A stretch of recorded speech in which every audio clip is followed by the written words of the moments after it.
Yes, nkwanirizaako nnyo mukwano gwange era gy'osinza oba ng'otuwuliriza okula kyamaanyi okwekumira ku mayengo gano. Mwebale kwekumira ku mayengo gano. Kabinja k'abayeekera ba M23 nga kayita mu mukulembeze waako amanyikiddwa nga Bisimwa. Omwami Bisimwa y'ono ye pulezidenti w'akabinja kano aka M23 akabayeekera akatipumya eggwanga erya Democratic Republic of Congo nga bwe kigambibwa. Avuddeyo n'alaga okwemulugunya kwe eri amawanga ag'ebunaayira foreign forces. Agambye atya? Kutegeeza nti oli ku Yogi Updates TV kosinzira oba ng'otuuliriza era ng'okola kyamaanyi nnyo okwekumira ku mayengo gano. Wabula gwe agala otweyongako okkirira wansi waliwo ekigambo subscribe, ojja kuba okikoonako obeere ng'otufollowinga bulungi nnyo. Abali mu diaspora mbalamusizzaako nnyo, mwebale kwekumira ku mayengo gano. Mukulembeze w'akabinja k'abayeekera ba M23 omwami amanyikiddwa nga Bisimwa avuddeyo n'alaga obutali bumativu n'amawanga gano ag'ebunaayira ne forces eziri mu ggwanga erya Democratic Republic of Congo ez'ebunaayira tuziyite foreign forces ezijja okugeza nga Malawi, South Africa, amawanga gonna ag'ebunaayira ne ba white missionaries.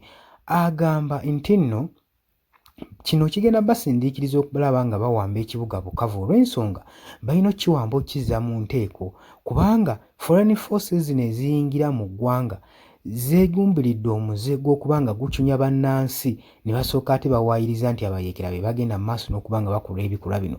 Baagala okutanishinga n'okusiiga ekifaananyi ekibi eri mu maaso gaabwe. Omukulembeze w'akabinja k'abayeekera Watu wavuddeyo n'agamba nti nno bacunya abantu, baruutinga ebintu byabwe, babareepinga saako n'abamu okubatta.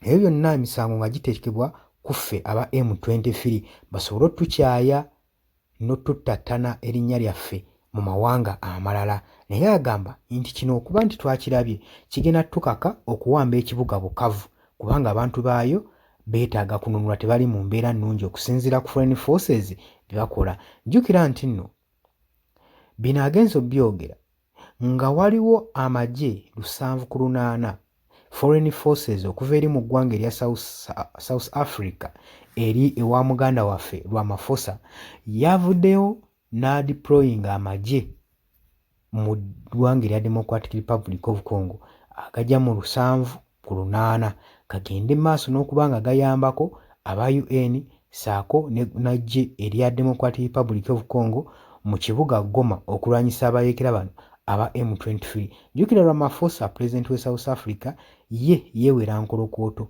ng'agamba nti abajaasi bano baamuttira abaana be 14, abayeekera bano aba M23 baamuttira amagye ge abaana 14. Abaana 14 Kaloli n'agamba nti tetusobola kubanga tusirika busirisi bwettu, naffe tugende tubalageko. Era olunaku olw'eggulu amagye ago galabikiddwako nga gali ku kisaawe nga aircraft zigezaako okuba nga ziba droppinga ku kisaawe gwe mukwano gwange. Newankubadde ministry eya Democratic Republic of Congo yavuddeyo bino n'ebyegaana n'egamba nti yo tennamanyaako magye agavudde mu South Africa okujja wano okwegatta ku magye gano okusobola nga balwanyisa abayeekera ba M23. Kino nno aba M23 bo bakiwulidde ne bagamba nti tetwetaaga oba eggwanga ery'e Congo teryetaaga foreign forces okutabagana okuba nga litereezebwa nti oba foreign forces zigenda okuzza emirembe mu ggwanga lyaffe erya Democratic Republic of Congo.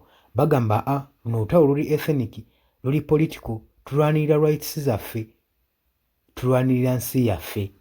So zonna foreign forces ezaagala okwenyigira mu ntalo luno tubadde tubaabweyo amagezi basibeko obwabwe badde ewaabwe ku butaka. Ffe luno olutalo batulekere Abakongo tujja wangula fekka tujja kweteerawo emirembe.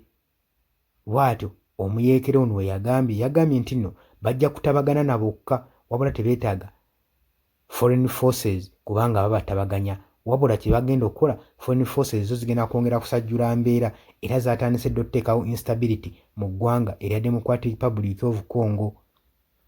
Saabayeekera bw'atyo yavuddeyo n'alangirira.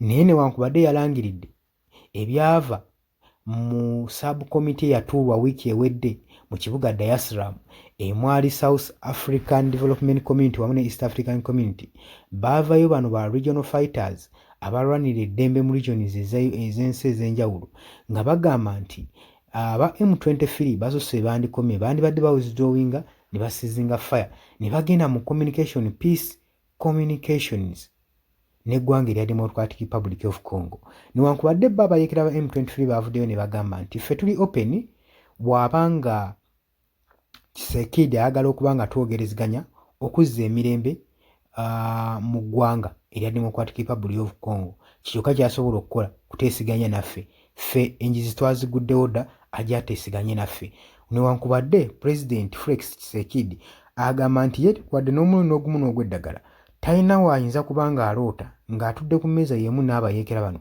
nga bateesa eddembe mu ggwanga erya Democratic Republic of Congo ku instability gye baleese mu ggwanga ne conflicts saako n'obulamu bw'abantu obugenze okuva batandika okuba nga bakola obulumbaganyi bwabwe kati ye agamba kino kikafuuwe kiyinza wadde n'omulundi n'ogumu oli ku Yugi Updates TV kosinza okuba nga otuuliza bw'agala otuyingako kkirira wansi waliwo ekigambo subscribe ojja kuba nga osobola otuyingako mbaagala nnyo